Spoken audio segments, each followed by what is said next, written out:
So a lot of people will tell you what One Piece cards to collect or invest into, and that's fine, you can listen to them, but I think it's more important that you know how to make those decisions yourself. So today I'm sharing with you what makes a One Piece card worth collecting or investing in. We're going to talk about rarity, popularity, playability, fundamentals, and some other stuff. So let's get into it. Now when it comes to trading cards, especially Pokemon cards, you've probably heard the older, the rarer, the minter, the better. That's something I picked up from S. Pratt years ago. He's been saying it such a long time. Now, if you've got a card that's 20 years old, it makes sense that it's probably worth more than a card that came out yesterday. That's not always the case though. And if you've got a card that's really rare, that would make sense that it's worth more as well.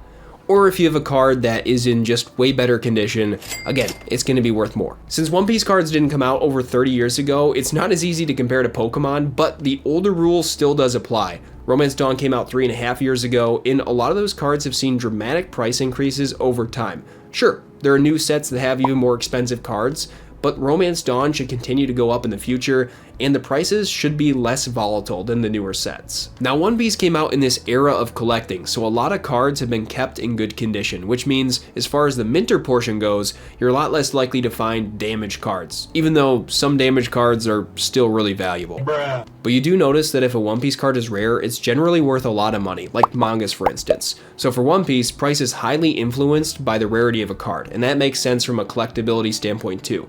An incredibly rare card is going to be a lot more appealing to collect than a common card with 1 million copies. Think trophy cards, treasure cup promos, and winners, stuff like that. And actually some good examples of this are release event cards. Now there are a lot of commons and uncommons that are just dirt cheap, but if you look at their release event versions, they're worth a lot more. And it can do with the character or the playability of it too, but they're the exact same art, just with that gold stamp. So I guess it's that sweet, sweet gold.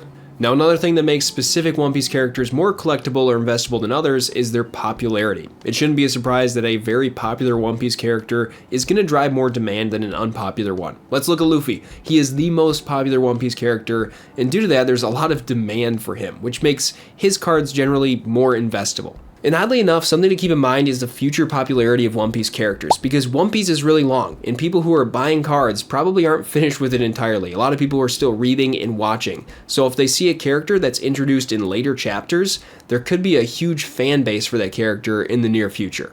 Let's take Jinbei for example. Now, this might be a spoiler to some of you, but Jinbei is a member of the Straw Hat Crew. It even says so on a lot of his cards. And I think there are some really cool Jinbei cards out there, like this one. I don't know how it's so cheap actually, it's just such an incredibly cool card. Now, I have read through the manga, so I do have some sort of connection with Jinbei, even if he's not my favorite character. But Jinbei doesn't join the crew until almost 1,000 chapters in. So some people out there will form a strong connection with him and might start buying some of those cards. This isn't guaranteed, but I don't think it hurts to know which characters people might form connections with in the future. Another thing to keep in mind when collecting or investing in One Piece is the female factor. Now, the One Piece card game likes to display women fairly suggestively, and there are plenty of people who really just want to collect certain cards because they have women that look attractive. Now this creates more demand and it drives up prices. I mean, look at EBO3. It's the heroine set, the female heroes. This is a set that upon release is probably the highest box prices I've ever seen.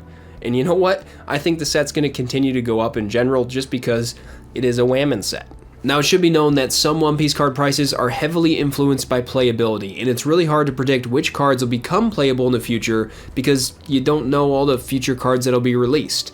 So I just recommend to keep this in mind because then you can stay away from buying really expensive playable cards now and wait until they fall off and the price goes down in the future. Let's look at the Nami from EBO3. This is just the standard SR and it is going for around $30, which is incredibly expensive. But this card is incredibly playable. It's used in a variety of decks. I don't think the price is going to go down until it becomes either less playable, banned, countered, or potentially just goes out of rotation in like 4 years. So I'd wait to buy this card if you're just collecting it until it goes down in price, if it does. But the alt art, that's a different situation. Now that card is over 3 times the price. A lot of the price is due to the playability, but it's also due to the Nami factor, the women factor.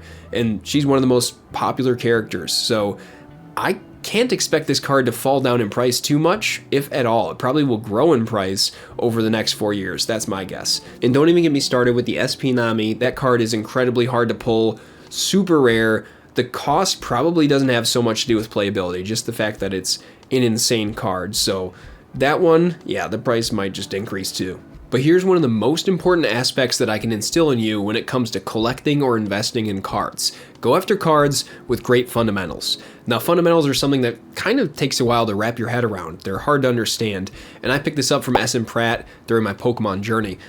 But cards with good fundamentals, sometimes you'll just look at it and go, wow, that is a great looking card. It's like this art appeal, more than just to me, but to the masses too. It's got like an objective versus a subjective beauty to it. And a great way to do that is just to show you guys what I'm talking about. Now, funny enough, we're going to look at another Nami card. Now, I'm not actually a very big fan of Nami cards. Sure, I like Nami, but a lot of her cards are just too suggestive for me. That's one of the reasons I sold my manga Nami last year.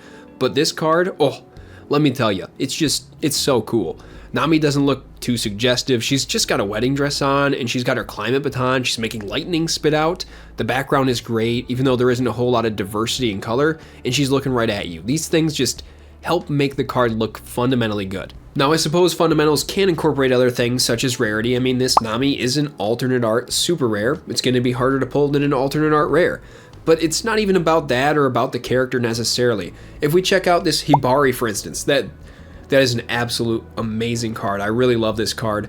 I think that the background is gorgeous. You've got all those colors. You've got the flowers from the devil fruit. There's the backpack that in the pocket has the teddy bear. I mean, this is so cool. And Hibari, she's sniping, probably trying to protect Kobe. Everything about this card just screams great fundamentals, and it's a great looking card. And I'm not even a huge Hibari fan. Like, I've read the manga, but I don't have a connection to her, and I'm guessing like not a whole lot of people do.